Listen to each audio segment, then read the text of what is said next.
Ladies and gentlemen, that was an impressive summary of our plan for Linden. And of course, we'll put all our press conferences, all the promises we've made in a manifesto, which we should have ready early January. So we'll put it in a format that is readable and accessible to all.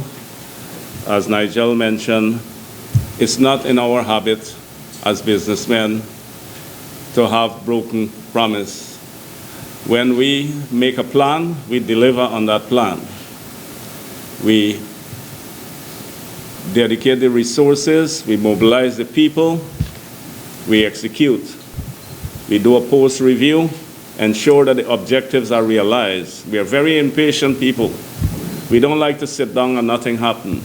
Every part of the day, every week, every month, we like to see things happen. And the situation in Linden and all across rural Guyana is one of urgency. And I'll tell you why. Sis mentioned about the lack of local representation, the lack of participative democracy in our country. If we had the people from Linden represented in Parliament, elected by the people of Linden, instead of a party, national party being elected, the progress would have been much better. The checks and balances would have been much better. And the same goes for East Berbice, the same goes for Essequibo Coast.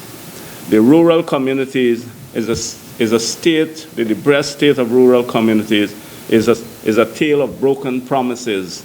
And you see it all across Guyana. As Nigel mentioned, the two parties are colorful sacks and impressive ornaments that is all glitters, that fades suddenly. I'm adding my own, that fades suddenly after inauguration, as if, you know, they become shocked into a state of amnesia, you know. The lack of guilt when they visit those communities. I mean, how could you look people in Linden and East Berbice in the eyes and go there and say, look, vote for me again? How? I mean, you have to have something about you to do that. I mean, I can't do that. If I fail somebody, I'm embarrassed. You know, I can't sleep. If I have money for somebody, I can't sleep. You know, it's the nature of people, the nature of politicians. Therefore, the decision confronting us today is who can deliver a better tomorrow? The ones of the past that have repeatedly failed, or bright, I want to say young, energetic people who understand business, who understand how to manage a project. You can see the project across here, and the project here when I took over, the improvement that came from it. And the amount of people I employ from all across Guyana, of all races. You know, I revolutionize all industry that I enter, be it feed industry, hotel industry, rice. My rice is all across the region, in every supermarket, and people quarrel, I can't find market, because they want to sell commodities, and exactly what the government did. The PPP for 23 years, APNO for 5 years, the PNC for 20-something years. They never created value. The industries are still bauxite, sugar, rice, nothing else.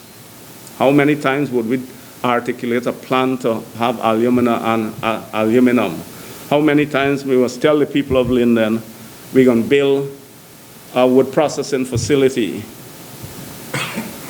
We will, as Nigel mentioned, we are telling you now, Linden will become a special economic zone,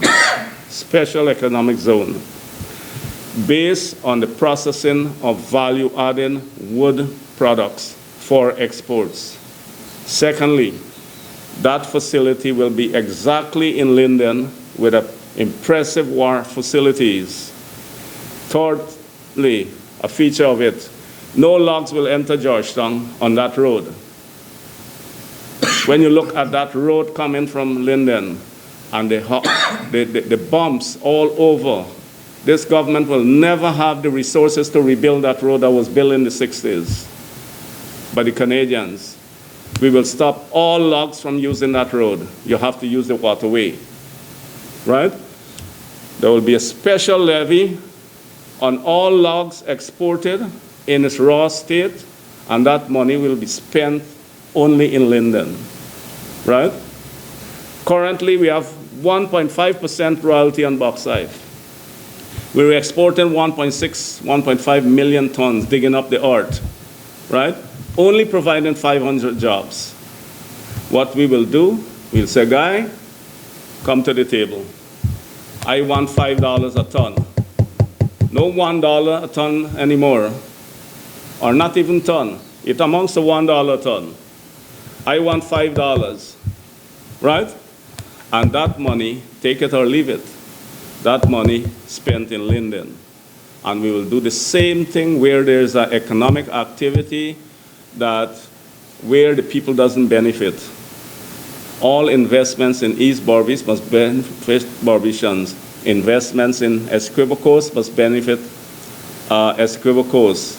Right now, what happens is that the powers take all the taxes that they take from Linden, Berbice, everywhere, only invest it in Georgetown. Last year, we did 1.5 million tons of bauxite. We got 110 million US dollars. You tell me, let them tell me now what was spent in Linden. The state that I've seen Linden community, I can't say anything was spent there. For 40 million US dollars by exporting 120,000 cubic feet of lumber. Tell me what reached Lindeners. They only see the truck passing. They only see the roads breaking up. You know, like when I was a small boy and I look up in the air in rural Berbice and I see an aircraft passing and I said, wow, what is this? How many people in there? The people of Linden sit around the bars and cafe and see these big trucks passing and nothing happening, nothing for them, no investments. The richness of Linden of Region 10 is the richest region of this country. Not even the gold can match Region 10, right? And it's of no benefit to Lindeners. And it's not exploited in any way that the rest of the country could benefit as well, because all the value added are created overseas. And we give 500 million US dollars a year in concessions, and we get 1.5 million in royalty. Nothing else. What else? So there has to be a drastic change in the way the country's business are being done. And that's why we are here. That's what we are about. You know, we will never break those promises. As businessmen, we have the skills and experience to deliver. We have the heart to care and arrest poverty.